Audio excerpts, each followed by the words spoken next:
तो आज मैं आपको एक ऐसी प्रचलित एवं रोचक भरी कहानियां सुनाऊंगा जो कि बड़ी ही विचित्र है। तो आइए पहले परशुराम की कहानी सुनते हैं। तो कृपा करके चैनल को सब्सक्राइब करने का कष्ट करें ताकि और भी रोचक एवं मज़ेदार कहानी सबसे पहले आप तक पहुंचे। धन्यवाद। तो सुनिए। मर्यादा पुरुषोत्तम श्री राम जिनका सादर नमन करते हों, उन शस्त्रधारी और शास्त्रज्ञ भगवान परशुराम की महिमा का वर्णन शब्दों की सीमा में संभव नहीं। वे योग, वेद और नीति में निष्णात थे। तंत्र, कर्म तथा ब्रह्मास्त्र समेत विभिन्न दिव्यास्त्रों के संचालन में भी पारंगत थे। यानी जीवन और अध्यात्म की हर विधा के महारथी। विष्णु के छठे अवतार परशुराम पशुपति का तप कर परशुधारी बने और उन्होंने शस्त्र का प्रयोग कुप्रवृत्तियों का दमन करने के लिए किया। कुछ लोग कहते हैं परशुराम ने जाति विशेष का सदैव विरोध किया, लेकिन यह तार्किक सत्य नहीं। तथ्य तो यह है कि संहार और निर्माण दोनों में कुशल परशुराम जाति नहीं अपितु अवगुण विरोधी थे। गोस्वामी तुलसीदास के शब्दों में, जो खल दंड करहु नहीं तोरा, भ्रष्ट होय श्रुति मार्ग मोरा की परंपरा का ही उन्होंने भली भांति पालन किया। परशुराम ने ऋषियों के सम्मान की पुनर्स्थापना के लिए शस्त्र उठाए। उनका उद्देश्य जाति विशेष का विनाश करना नहीं था। यदि ऐसा होता तो वे केवल है वंश को समूल नष्ट न करते। जनक, दशरथ आदि राजाओं का उन्होंने समुचित सम्मान किया। सीता स्वयंवर में श्री राम की वास्तविकता जानने के बाद प्रभु का अभिनंदन किया। तो कौरवसभा में कृष्ण का समर्थन करने में भी परशुराम ने संकोच नहीं किया। कर्ण को श्राप उन्होंने इसलिए नहीं दिया कि कुंती पुत्र किसी विशिष्ट जाति से संबंध रखते हैं, वरन असत्य वाचन करने के दंड स्वरूप कर्ण को सारी विद्या विस्मृत हो जाने का श्राप दिया था। कौशल्या पुत्र राम और देवकी नंदन कृष्ण से अगाध स्नेह रखने वाले परशुराम ने गंगा पुत्र देवव्रत भीष्म पितामह को न सिर्फ युद्धकला में प्रशिक्षित किया, बल्कि यह कहकर आशीष भी दी कि संसार में किसी गुरु को ऐसा शिष्य पुण्य कभी प्राप्त न होगा। पौराणिक मान्यता के अनुसार अक्षय तृतीया को ही त्रेता युग का प्रारंभ हुआ था। इसी दिन यानी वैशाख शुक्ल तृतीया को सरस्वती नदी के तट पर निवास करने वाले ऋषि जमदग्नि तथा माता रेणुका के घर प्रदोष काल में जन्मे थे परशुराम।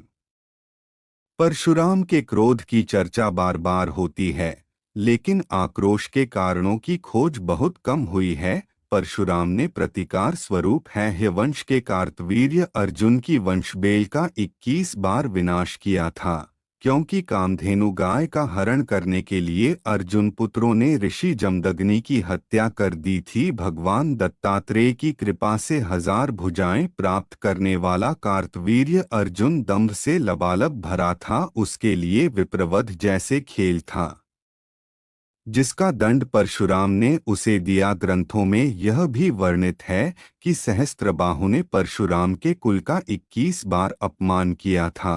परशुराम के लिए पिता की हत्या का समाचार प्रलयातीत था। उनके लिए ऋषि जमदग्नि केवल पिता ही नहीं, ईश्वर भी थे। इतिहास प्रमाण है कि परशुराम ने गंधर्वों के राजा चित्ररथ पर आकर्षित हुई मां रेणुका का पिता का आदेश मिलने पर वध कर दिया था। जमदग्नि ने पितृ आज्ञा का विरोध कर रहे पुत्रों रुक्मवान, सुखेन, वसु तथा विश्वानस को जड़ होने का श्राप दिया, लेकिन बाद में परशुराम के अनुरोध पर उन्होंने दयावश पत्नी और पुत्रों को पुनर्जीवित कर दिया। पशुपति भक्त परशुराम ने श्री राम पर भी क्रोध इसलिए व्यक्त किया क्योंकि अयोध्या नरेश ने शिव धनुष तोड़ दिया था। वाल्मीकि रामायण के बालकांड में संदर्भ है कि भगवान परशुराम ने वैष्णव धनुष पर शरसंधान करने के लिए श्री राम को कहा। जब वे इसमें सफल हुए, तब परशुराम ने भी समझ लिया कि विष्णु ने श्रीराम स्वरूप धारण किया है। परशुराम के क्रोध का सामना तो गणपति को भी करना पड़ा था। मंगल मूर्ति ने परशुराम को शिव दर्शन से रोक लिया था। रुष्ट परशुराम ने उन पर परशु प्रहार किया, जिससे गणेश का एक दांत नष्ट हो गया और वे एक दंत कहलाए अश्वत्थामा।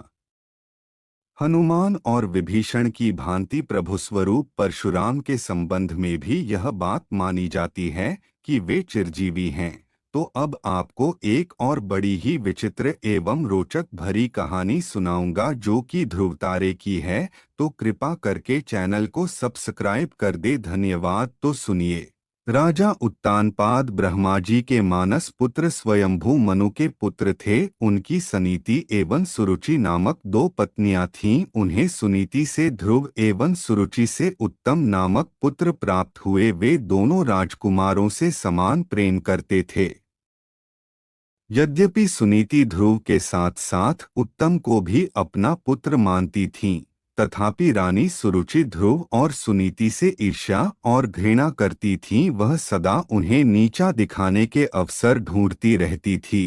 एक बार उत्तानपाद उत्तम को गोद में लिए प्यार कर रहे थे, तभी ध्रुव भी वहां आ गया। उत्तम को पिता की गोद में बैठा देखकर वह भी उनकी गोद में जा बैठा। यह बात सुरुचि को नहीं जंची। उसने ध्रुव को पिता की गोद से नीचे खींचकर कटु वचन सुनाए। ध्रुव रोते हुए माता सुनीति के पास गया और सब कुछ बता दिया। वह उसे समझाते हुए बोली, वत्स, भले ही कोई तुम्हारा अपमान करें, किंतु तुम अपने मन में दूसरों के लिए अमंगल की इच्छा कभी मत करना। जो मनुष्य दूसरों को दुख देता है, उसे स्वयं ही उसका फल भोगना पड़ता है। पुत्र, यदि तुम पिता की गोद में बैठना चाहते हो तो भगवान विष्णु की आराधना कर उन्हें प्रसन्न करो। उनकी कृपा से ही तुम्हारे पितामह स्वयंभू मनु को दुर्लभ लौकिक और अलौकिक सुख भोगने के बाद मोक्ष की प्राप्ति हुई थी। इसलिए पुत्र, तुम भी उनकी आराधना में लग जाओ। केवल वे ही तुम्हारे दुखों को दूर कर सकते हैं।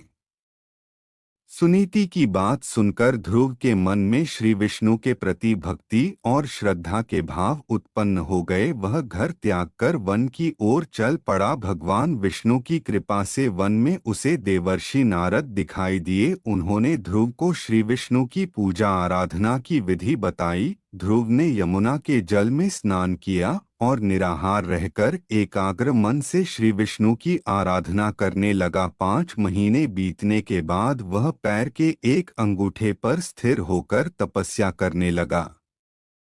धीरे धीरे उसका तेज बढ़ता गया। उसके तप से तीनों लोग कंपायमान हो उठे। जब उसके अंगूठे के भार से पृथ्वी दबने लगी, तब भगवान विष्णु भक्त ध्रुव के समक्ष प्रकट हुए और उसकी इच्छा पूछी। ध्रुव भाव विभोर होकर बोला, भगवन, जब मेरी माता सुरुचि ने अपमानजनक शब्द कहकर मुझे पिता की गोद से उतार दिया था, तब माता सुनीति के कहने पर मैंने मन ही मन यह निश्चय किया था कि जो परब्रह्म भगवान श्री विष्णु इस संपूर्ण जगत के पिता हैं, जिनके लिए सभी जीव एक समान हैं, अब मैं केवल उनकी गोद में बैठूंगा। इसलिए यदि आप प्रसन्न होकर मुझे वर देना चाहते हैं तो मुझे अपनी गोद में स्थान प्रदान करें, जिससे कि मुझे उस स्थान से कोई भी उतार न सके। मेरी केवल इतनी सी अभिलाषा है।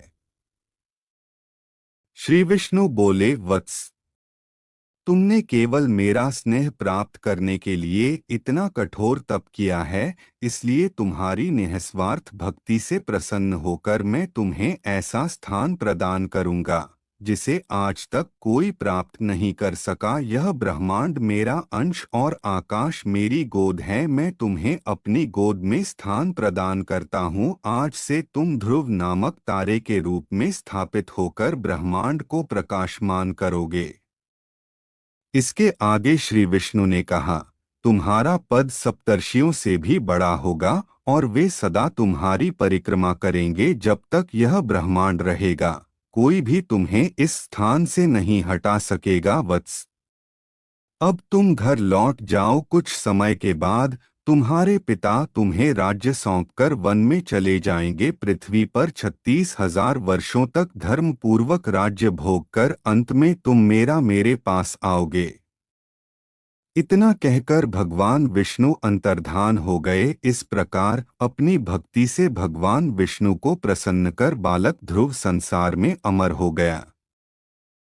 ऐसी ही अच्छी कहानी देखने के लिए हमारे चैनल को सब्सक्राइब करें तथा बेल आइकन को दबाएं ताकि नई कहानी आप तक सबसे पहले पहुंचे। धन्यवाद।